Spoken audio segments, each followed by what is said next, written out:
اس کی بڑی ضرورت ہے سمجھنے کی. این چھری پھیرتے وقت کی بات. اس سے پہلے 1000 بار کہیں غوث اعظم کی 11ویں کا بکرا ہے، کچھ بھی نہیں ہوتا. بلکہ قرآن نے تو یہاں تک کہہ دیا مشرکین مکہ جو اپنے جانور بتوں کے نام پہ چھوڑ دیں، اگر ان کی طرف سے اجازت ہو کہ جو پکڑے اس کا بت کے نام پہ چھوڑے ہوئے کو ایک مسلم پکڑ کے اللہ کا نام لے کے ذبح کر دے، سرکار نے فرمایا وہ حلال ہو جاتا ہے. کیسا بدمعاش ہے آج کا وہ فرد جو کہتا ہے اس پہ غوث کا نام آیا اس لیے جانور ہی حرام ہو گیا. ارے بے وقوف، وما اہل بہ لغیر اللہ، اس آیت کو عربی مفسرین کے تحت سمجھ. انہوں نے کہا اللہ کے سوا کا نام لیا جائے عند الذبح، کس وقت چھری پھیرتے وقت اگر اللہ کے سوا کسی کا نام آ جائے تو جانور حرام ہو جائے گا. اور میں بھی یہی کہہ رہا ہوں، بسم اللہ اللہ اکبر کہنے کی بجائے این چھری پھیرتے وقت اگر اللہ کے سوا کائنات کے کسی فرد کا نام لیا گیا تو جانور مثل مردار کے ہو جائے گا، خنزیر کے مثل ہو جائے گا. اور کوئی سنی مسلمان جب جانور ذبح کرتا ہے سوائے اللہ کے کسی کا نام لیتا، اگر پہلے کی نسبت سے حرام ہوتا ہے تو پھر ظہر کی نماز بھی حرام ہونی چاہیے. اللہ کی نماز تو نہیں کہا میں نے کہا ظہر کی نماز. نیت سے پہلے ظہر کی نماز ہے. جب نیت شروع ہوتی ہے کہتے ہیں بندگی اللہ تعالیٰ کی. عصر کی نماز، مغرب کی نماز. ہمارے فقہا نے یہ مثالیں دے کے ان کے منہ پہ وہ عطر پھیرا، قیامت تک ان سے ان مثالوں کا کوئی جواب آ سکتا. ورنہ پھر جو بیٹی کے ولیمے کے لیے بکرا خریدا وہ بھی حرام ہونا چاہیے. بندے نے پوچھا نا کیوں لا رہا ہے؟ کہہ رہا جی بیٹے کا ولیمہ ہے، بیٹی کی رخصتی کرنی ہے، مہمانوں کے لیے لے کے جا رہا ہوں. تو پھر اس پہ بھی غیر کا نام آیا کہ نہ آیا؟ بھائی ان باتوں سے کچھ نہیں ہوتا. چلو آپ قصاب کی طرف ہی چلے جائیں، اس سے پوچھیں آپ روزانہ جانور کیوں ذبح کرتے ہیں؟ کیا وہ جواب دے گا للہ تعالی؟ وہ کہے گا یار میں نے بیچنے کے لیے ذبح کرنا ہوتا ہے، میں نے بیچنے کے لیے ذبح. تو پھر ان سے گوشت کھانا بھی تمہارے اصول پہ تو مردار ٹھہرا، حالانکہ خود کھاتے ہو. تو معلوم ہوا ذبح سے پہلے بھلے اس جانور پہ بت کا نام بھی آ جائے، اسلام نے کہا جب ذبح کرو اللہ کا نام لے لو، جانور حلال ہو جائے گا. تو جس پر غوث اعظم سرکار کا نام آ جائے، جس پر حضور داتا علی حجویری کی طرف نسبت کی جائے، اس کا مطلب کیا ہوتا ہے کہ ذبح اللہ کے لیے ہے، ثواب ہم ان بزرگوں کو پیش کریں گے، اس کا ثواب ہم لوگوں کو کھلا کے بزرگوں کو. اس سے کیوں حرام ہو گئی؟ نہیں جی غیر اللہ کا نام آ گئے. تو کائنات میں بتا تیری نسل میں کتنی عورتیں ہیں جن سے تم نکل کے آئے ہو، جس عورت پہ لفظ بولا جاتا ہو آمت اللہ ہے، یہ کبھی کہا جائے گا یہ فلاں کی بیٹی ہے، کبھی کہا جائے گا یہ فلاں کی بیوی ہے، کبھی کہا جائے گا یہ فلاں کی بہن ہے. تو پھر یہ فلاں غیر اللہ کا نام ہے کہ نہیں ہے؟ پھر تیری ماں جس نے تجھے جنم دیا وہ تیرے باپ کی بیوی لگتی ہے، اس کا تعارف یوں کرایا جاتا ہے فلاں کی بیوی ہے، غیر اللہ کی طرف نسبت ہو گئی. تو تمہارے اصول پہ آج تک تم میں کوئی حلالی نہ پیدا ہو سکا. ہم سیدھی باتیں کریں تو پھر لوگ کہتے ہیں سختی کرتے ہیں.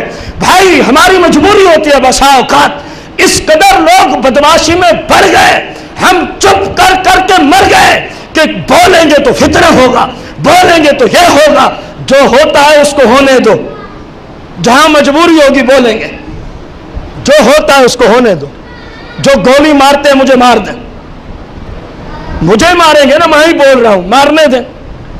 میں ان کے قانون پہ بات کر رہا ہوں. کہتے ہیں جس چیز پہ غیر اللہ کا نام آ جائے. آپ نے سنا یہ عقیدہ ان کا کہ نہیں سنا؟ کہتے ہیں وہ حرام ہو گئی. تیری ماں پہ تیرے باپ کی طرف نسبت کی جاتی ہے، وہ پھر حرام ہوئی. جب حرام ہے تو تم حرامی ہوا کہ نہ ہوا؟ تو معلوم ہوا ان باتوں سے کچھ ہوتا. یہ تو ان کا اصول ہے. اسلام کہتا ہے کچھ نہیں ہوتا. اسلام کہتا ہے کیونکہ سرکار کی حدیث ہے، فرمایا جو بندہ، مفہوم حدیث، جو بندہ مہمان کے لیے جانور ذبح کرے. دیکھیں حدیث پاک، کس کے لیے؟ میرا رب اس پہ رحمتیں بھیجتا ہے. اب مہمان کے لیے جو ذبح کرے، تو پھر غوث اعظم کا نام آنے سے کیوں حرام ہوگا؟ ہاں عند الذبح، این چھری پھیرتے وقت اگر اللہ کا نام نہ لیا گیا تو جانور مردار ہو جائے گا۔ یہ ہے اسلام۔ اس کی مختصر سی جھلکی ہم نے آپ کے سامنے رکھی۔ اس کے لیے چوتھی شرط جو ذبح کرنے والا ہے، چھری پھیرتے وقت جان بوجھ کر تکبیر کو چھری پھیرنے والا نہ چھوڑے، جان بوجھ کر۔ اگر بھولے سے رہ گئی تو جانور حلال ہے۔ جانور کیا ہے؟ حلال ہے۔ بھولے سے اگر تکبیر رہ گئی، چھری پھر گئی، جانور حلال۔ اگر جان بوجھ کے تکبیر چھوڑ دی تو جانور مردار ہو جائے گا۔ اس کے لیے پانچویں شرط کہ جو اس نے چھری پھیرتے وقت بسم اللہ اللہ اکبر کی صدا بلند کی، اس سے نیت مقصود ذبح کرنا ہو، ذبح کرنا، یہ مقصود نہ ہو برکت کے لیے اللہ کا نام لے رہا ہوں، اگر یہ مقصود ہوا تو جانور حرام ہو جائے گا۔ ذبح کی نیت کے لیے بسم اللہ اللہ اکبر، بسم اللہ، یہ نیت ہو کہ ذبح کے لیے پڑھ رہا ہوں۔ اگر یہ ہو کہ حدیث مبارکہ ہے کسی بھی کام کے شروع کرنے سے پہلے بسم اللہ نہ پڑھی جائے، جائز کام کے شروع کرنے سے پہلے، تو وہ بے برکتہ ہوتا ہے۔ اور بندے نے کہا میں اس نیت سے پڑھتا ہوں، جانور مردار ہو گئے۔ نیت ہو کہ میں ذبح کے لیے پڑھ رہا ہوں، اسلام کا جو حکم ہے۔ اس کے لیے چھٹی شرط ضمناً تو اس کا ذکر آ گیا، چھری پھیرتے وقت اللہ کے سوا کسی اور کا نام نہ لے، اللہ کے سوا کسی اور کا نام۔ ساتویں شرط، جس جانور کو ذبح کیا جا رہا، ذبح کرتے وقت کم از کم ذبح کرنے والے کو علم ہو کہ یہ ابھی زندہ ہے، یہ ابھی کیا ہے؟ ذبح کے بعد خون کا نکلنا یہ ہر وقت اس کے زندگی کی علامت نہیں بنتا، یاد رکھیں۔ ہمارے یہاں تو یہی چلتا ہے نا، خون نکلا حلال، نہیں نکلا تو حرام۔ اسلام میں یہ چلتا ہے کئی صورتوں میں خون نہیں نکلتا، جانور تب بھی حلال ہوتا ہے۔ کئی صورتوں میں خون نکلا ہے، جانور حرام ہوتا ہے۔ یہ معیار نہیں، اس کا معیار کچھ اور ہے جو انشاءاللہ کسی اور وقت میں عرض کریں گے۔ میرے بھائی یہ 7 شرائط ہیں عام بندے کے لیے۔ محرم کی بات ہم نے نہیں کی، ادھر عام ذابح کی بات کی ہے، محرم کا مسئلہ جدا ہے۔ اگلا مسئلہ ہے کہ جانور کو کس چیز سے ذبح کیا جا سکتا ہے۔ ہر وہ آلہ جو تیز ہو اور دھاری دار ہو، بھلے وہ پتھر ہی کیوں نہ ہو، بھلے وہ سرکار کے زمانے میں 2 سوالوں کا جواب ایک ہی حدیث میں آئے گا۔ ایک خاتون بکریاں چرا رہی تھی، ہوا کیا، ایک بکری مرنے کے قریب ہو گئی۔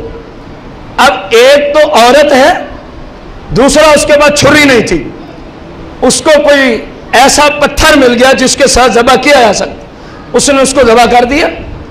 اب یہ سرکار کے زمانے میں پہلا واقعہ تھا کہ ذبح عورت نے کیا اور پتھر سے کر دیا۔ سرکار کی بارگاہ میں مسئلہ آ گیا، مشکات میں یہ حدیث موجود ہے، یا رسول اللہ اس طرح ہوا ہے۔ فرمایا کیونکہ جس نے ذبح کیا وہ مسلمان ہے، مرد اور عورت کا ذبح کے لیے کوئی تعلق نہیں ہے۔ عورت نشانہ ذبح کر سکتی ہے جبکہ یہ شرائط اس میں پائی جائیں۔ اور نمبر 2 فرمایا اس نے 4 رگیں کاٹ دی ہیں دھاری دھار پتھر سے، اے صحابہ اس بکرے کا کھانا بالکل حلال ہے۔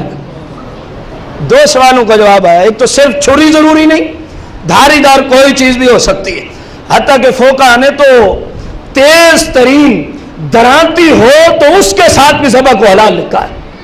شرط یہ ہے کہ وہ آلہ تیز ہو، جانور کو تکلیف نہ ہوتی رہے، جانور کو تکلیف ہو۔ دوسرا مسئلہ کیا حل ہوا اس حدیث میں کہ اگر کوئی عورت ذبح کرے تو شرن ٹھیک ہے۔ شرن کیا ہے؟ جب اس میں یہ شرائط پائی جائے۔ اگلا مسئلہ اور عام ترین، اگر ذبح کرتے وقت جانور کا ساری ہی اس کے جسم سے جدا ہو جائے، کیا اس جانور کے گوشت کا کھانا شرن حلال کہ حرام؟ جواب، ذبح کرنا تو یوں چاہیے کہ فقط 4 رگیں کٹیں جن کا ذکر ہم پیچھے کر رہے ہیں۔ اگر کسی سے غلطی کی وجہ سے جانور کا سر بالکل اس کے بقایا جسم سے جدا ہو گیا، ذبح کرتے وقت دو حصے کر دیے، ایک ذبح جہاں چھری پھیری اسے اس طرف اور دوسرا اس طرف۔ اسلام میں یہ فعل مکروہ ہے، یوں ذبح کرنا مکروہ ہے۔ جانور کا گوشت بھی حلال ہے، جو سر جدا ہو گیا اس کا کھانا بھی حلال ہے، اس کا کھانا بھی کیا ہے؟ حلال ہے، اگرچہ یوں ذبح کرنا نہیں چاہیے۔ نفس سے ذبح کا یہ طریقہ غلط ہے، جانور کے حرام ہونے سے اس کا کوئی تعلق۔ اگلا مسئلہ، اگرچہ بہت سارے مسائل ہیں لیکن یہ پمفلٹ کی صورت میں ہے، یہ سارا کچھ جو ابھی آپ کو عرض کیا۔ ابھی جمعہ کے بعد جس بھائی کی قربانی ہو یا جس نے ذبح کرنا ہو وہ یہ پمفلٹ ضرور حاصل کر کے جائے، اس کی کوئی قیمت نہیں۔ جو پہلے لے چکے وہ نہ لیں تاکہ زیادہ سے زیادہ بھائیوں تک پہنچے۔ یہ ساری تقریر اور اس سے کئی زیادہ سوال اس پمفلٹ میں موجود ہیں۔ آخری بات، جب جانور کو لٹاتے ہیں اس وقت چھری پھیرتے وقت کتنے بندوں پہ تکبیر کا پڑھنا لازم ہے؟ کیونکہ 5 بندوں نے ایک گائے کو لٹایا ہوا ہے۔ اب اس میں مسئلہ آسان لفظوں میں، ہر اس شخص پر بسم اللہ اللہ اکبر پڑھنا جانور کے حلال ہونے کے لیے ضروری ہے، جس کا ہاتھ ذبح کرتے وقت چھری کے اوپر موجود ہو، جانور کے اوپر نا۔ جنہوں نے جانور کی ٹانگیں پکڑی ہیں، اس کے پیٹ سے پکڑ رکھا ہے، اس کے سر سے پکڑ رکھا ہے، ان پہ تکبیر پڑھنا ضروری۔ 4 بندوں کا ہاتھ چھری پہ ہے، کیونکہ ہمارے اکثر کو ذبح کا طریقہ نہیں آتا، پھر شوق ہوتا ہے جب ذبح کرنے آتا ہے نا کوئی تو وہ بھی چھری پہ اپنا کیا رکھ دیتے ہیں اور سمجھتے ہیں کہ ذبح تو وہ کر رہا ہے، لہذا اس کی تکبیر کافی ہے۔ 4 بندوں نے عین ذبح کے وقت چھری پر ہاتھ رکھا اور ان میں سے کسی ایک نے اس خیال سے تکبیر چھوڑ دی کہ 3 تو ہیں نا، 3 نے پڑھی، ایک نے چھوڑ دی، جانور مردار ہو جائے گا۔ اس مسئلے کا بھی خاص خیال کریں۔ جتنے بھائیوں کا ہاتھ ذبح کے وقت چھری کے، جانور کے اوپر نہیں، چھری کے اوپر، ان سب پر بسم اللہ اللہ اکبر پڑھنا جانور کے حلال ہونے کے لیے شرط ہے۔ کسی ایک نے ترک کر دیا، جانور مردار ہو گیا، قربانی بھی نہیں ہوگی۔